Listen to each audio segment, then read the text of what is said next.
Magandang araw mga inday, at dahil isang buwan akong walang pasok sa eskwelahan, magbakasyon muna tayo sa bukid, sa agaw po doon sa Batuan, Bohol. Yung mga mata niyo, day, baka luglugin ko yan. Baka natataka kayo kung bakit ako nagtatagalog. Meron kasi akong mga viewers galing pa sa ibang planeta. Ang iba naman galing sa kabilang mundo, day. First day ko pa lang dito sa bukid, day. Pinapahinlo na ako ng kanilang maduduming tabay. Isang taon na daw na hindi nalilimpyuhan.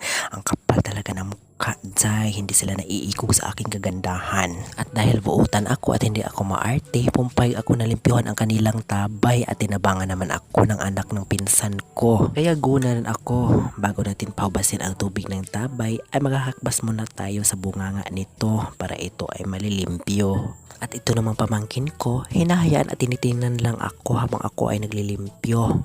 At dahil kung saan saan umuupo, ayan, ginagabaan, Zay. Tulungan mo kasi ako, ayan tuloy. So ngayon papasok na tayo sa tabay at pack, model muna tayo, day. At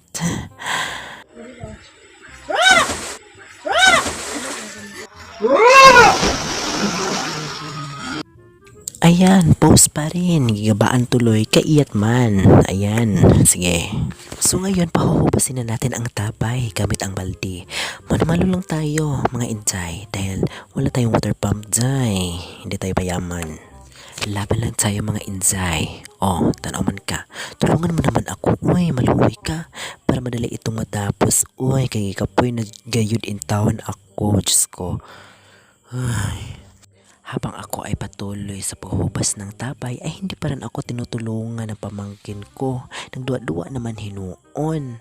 Ang sarap talagang kusiin ng itlog ng batang to. Nagigigil ako sa iyo. Dahil hindi na ako nakatiis, ay niyuyawan ko siya, at sinabi ko sa kanya na kung hindi siya tutulong sa akin, ay mag-isa siyang maglimpyo ng tabay nila. Dahil hindi na ako tutulong, bahala ka sa buhay mo. At buti na lang nakinig siya sa akin. Kung hindi, ay mag-isa talaga siya. Pabayaan ko siya maglimpyo ng kanilang tabay. Kaya hipod. Hindi ka tutulong sa akin, bahala ka. Yung mga mata niyo, mapanghusga. Baka maakit naman kayo sa kagandahan ko, Cheries. Ikaw ha, naglalaway ka na sa akin. Char lang, pasinhilasan ang katanaod dyan. Diyos ko, mabash na puntaan ni. Ayan, kabja-kabja lang tayo, mga Jai, no? Nasaan naman itong pamangkin ko? Bakit nawala na naman? Baka sumibat na yun, humanda ka talaga sa akin mamaya. Papagalitan talaga kita. Bakit ba ako pinapayaan dito mag-isa? Ayan, nabuka na naman akong burikat na naughan ugo sa kabuuan. Diyos ko, ano pa yung forma ko dito, day? Parang char lang. Ayan, at dahil kinakapoy na naman ako, ay magbubudil na naman tayo. Diba? Sige, sino ka dyan, day? Post. 1, 2, 3, post. Ayan. May papaturo-turo ka pa, day, no? Para kang nasa Victoria's Secret, day. Kung pa sa Catriona Gray, char lang. Diba? Ano yan? Diba? Yung mga mata niyo, day, baka matusok ko yan. Ayan, sa wakas, bumabalik na yung pamangkin ko at naglalaro naman. Ibig na tabangan ako na baka matamparas ko ito. Ay, baka masyadabis tayo, day. Simba ko, palayo taon, ginoo ko. Akala mo siguro masama akong taon, no? Buutan ako ng tao, day. Kung alam mo lang. Baka ipapatulpo kita, char lang, Habang busy kami sa ginagawa namin, ay nakuratan kami dahil mayroon isang isda na balangoy dito sa tabay at dinakip namin. Isa pala itong syokoy, charing lang. Hindi, janitor fish talaga ito, Jai.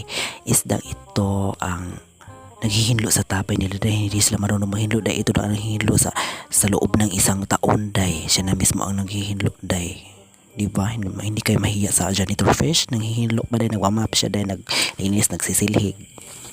Ayan, at sa wakas malapit na namin maubos ang tubig ng tabay, dahil pagtapos nito ay sisiligan na namin at kunin ang mga lapok para matitinaw na yung tubig at pwede na itong iinumin. Cheers, joke lang. Panglabaran ni kay hugaw, day, kay pasim na kung ato day mahubakon taan ni day. At ayun na nga, natapos na talaga namin ang paglilinis ng tabay at pwede na itong matutulugan dahil sa linis nito. Halika na, sabayan niyo ako matulog. A few moments later.